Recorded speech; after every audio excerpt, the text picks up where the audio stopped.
तो प्रधानमंत्री किसान सम्मान निधि योजना में ऑनलाइन आवेदन शुरू हो चुके हैं। अगर आप इस योजना के तहत सालाना 6,000 रुपये लेना चाहते हैं और अगर आपके नाम ज़मीन है और अगर आप एक किसान हैं तो आप 6,000 रुपये बिल्कुल फ्री में ले सकते हैं।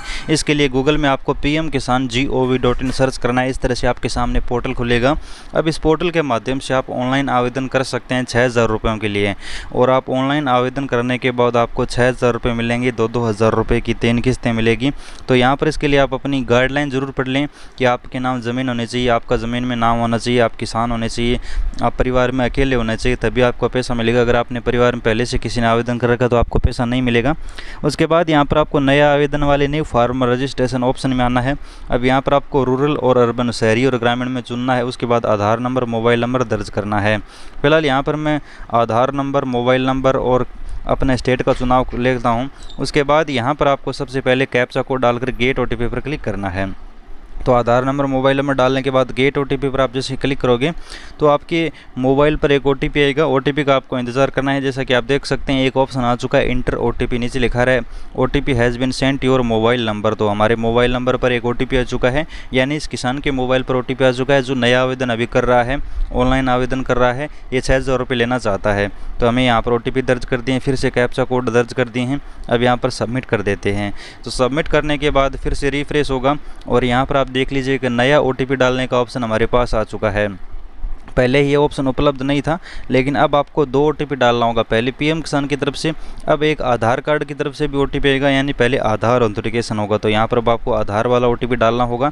आधार वाला ओटीपी जो दोबारा ओटीपी आएगा वो 6 अंक का आएगा, पहले ओटीपी आएगा वो सिर्फ 4 अंक का आएगा, ये आप ध्यान रखिएगा। ओटीपी डालने के बाद आपको वेरीफाई आधार पर क्लिक करना है।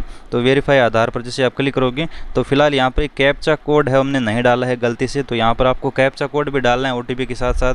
तो यहाँ पर हम कैप्चा कोड डाल लेते हैं और ओटीपी हमारे पहले से डाले हुए हैं।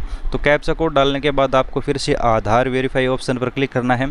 वेरीफाई ऑप्शन पर क्लिक करने के बाद फिर से आप देख सकते हैं पूरा फॉर्म हमारे सामने खुल चुका है। अब यहाँ पर स्टेट, डिस्ट्रिक्ट, सब डिस्ट्रिक्ट, ब्लॉक, विलेज, ये पहली लाइन खुली है। उसके बाद फार्मर की पर्सनल डिटेल खुल चुकी है जो आधार कार्ड वाली है। लगभग डिटेल आधार कार्ड वाली ऑटोमेटिक आ जाएगी, आपको कुछ भी डालने की ज़रूरत नहीं है। आपको सिर्फ डिटेल चेक करनी है, जो आधार कार्ड है वह डिटेल है वो आई है या फिर नहीं है।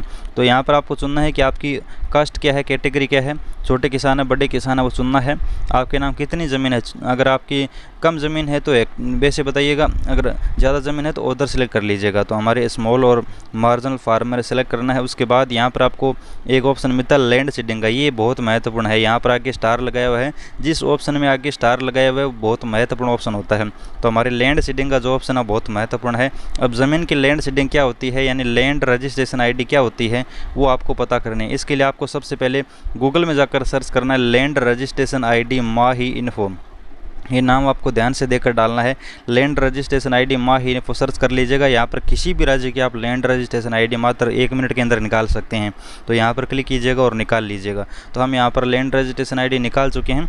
तो डायरेक्ट चलते हैं वापस फॉर्म में और वहाँ पर जाकर फॉर्म भरते हैं। तो नया आवेदन करते समय आपको लैंड रजिस्ट्रेशन आईडी यहाँ से निकाल लें, यहाँ पर ले जाकर आपको डाल देनी है।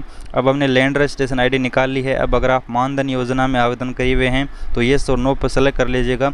अब यहाँ पर आपको राशन कार्ड भी अनिवार्य है पीएम किसान में। अब पहले राशन कार्ड अनिवार्य नहीं था, लेकिन अब रेड कलर का स्टार लगाया हुआ, इसका मतलब है कि राशन कार्ड भी अनिवार्य है। उसके बाद बात करते हैं, एक डॉक्यूमेंट आपको अपलोड करना होगा।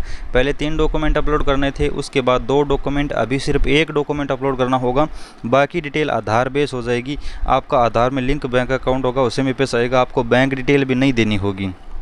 जी हाँ, अब आपको बिना बैंक डिटेल दिए आपको बैंक की अकाउंट नंबर, आईएफएससी कोड कुछ नहीं देना होगा। जो आपके आधार में लिंक बैंक अकाउंट है उसी में पैसा आएगा।